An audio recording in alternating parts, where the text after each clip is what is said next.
So this is like a postulatory theorem, a Hippocratic theorem. It's not like you should believe me because I exhibit the traits of having been through all of the crucibles or anything. Like, you can't trust what I'm saying based on that. But you wonder, who is it that we're supposed to blame when you can't blame Mossad? You know, you can invent something. You could be like, the U.S. Geological Survey is actually more powerful, or the DOJ actually manages land for future hosting sites for like no-fly zone, demilitarized zones, manageable conflict areas where nobody goes too far. They don't want to burn Hungary again. They don't want to burn down Hungary. Well, maybe they do now, but in 1939, it was not the things to do, because at one point in time, Hitler was cool.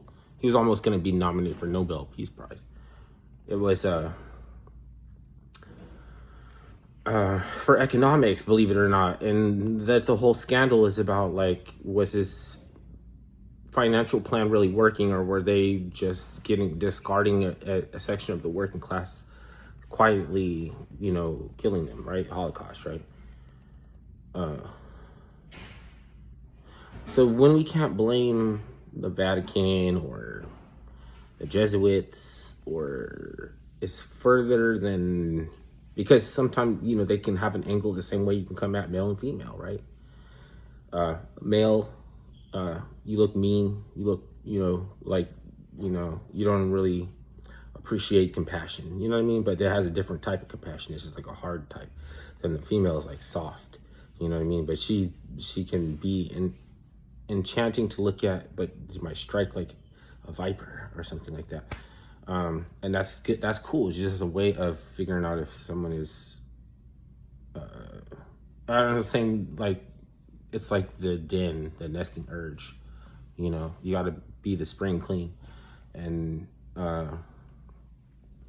so those two aspects have to look out for each other in this world, because the enemy that we can't put on Mossad or something, it has a way to specifically go at one or the other, right? The hard, like, brand specific aspect of masculinity, or the soft so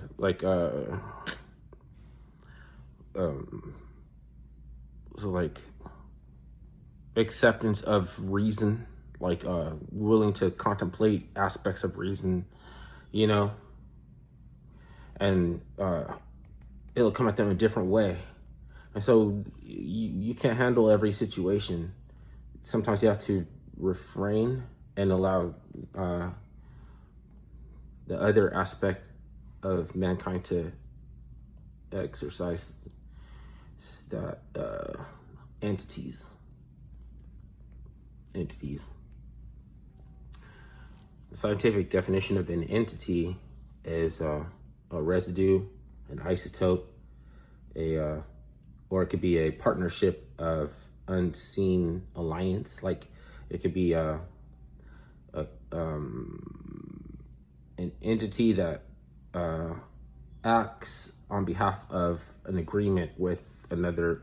So it's like there's unseen entities and business alliances, or it could be like an isotope, like a trace element of something that is almost impossible to allocate, but it's still around, like in homeopathics. Did I miss one? I think I missed one. There's no entity, but it's not like, oh, it's an essence. That's like an essence. Yeah, that's all of it. You know, there are some entities out there that are not right for your physiology.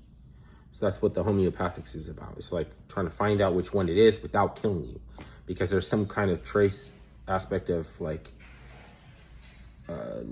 arsenic or antimony or lead or bleach or something that is like corrosive, but it's supposed to be outside of the homeopathic remedy, which is supposed to like charge your blood or something. Is supposed to, so like if it doesn't work, it won't kill you, but they'll just try a different one. You know what I mean? Like it try until they figure out. And one of them is supposed to lock out. So, you know, like it's supposed to affect you in a parameter building way, not boosters. You know what I mean? Like in a slow build out of a protective perimeter. Like yeah. So it's like, I guess science is tempting you for instant results of something that it's like a lot of hucksters and the main huckster, whatever, is like super legally like lawyered up. Like things has to happen before they can even look at him. You know what I mean? Like certain things has to take place before he could even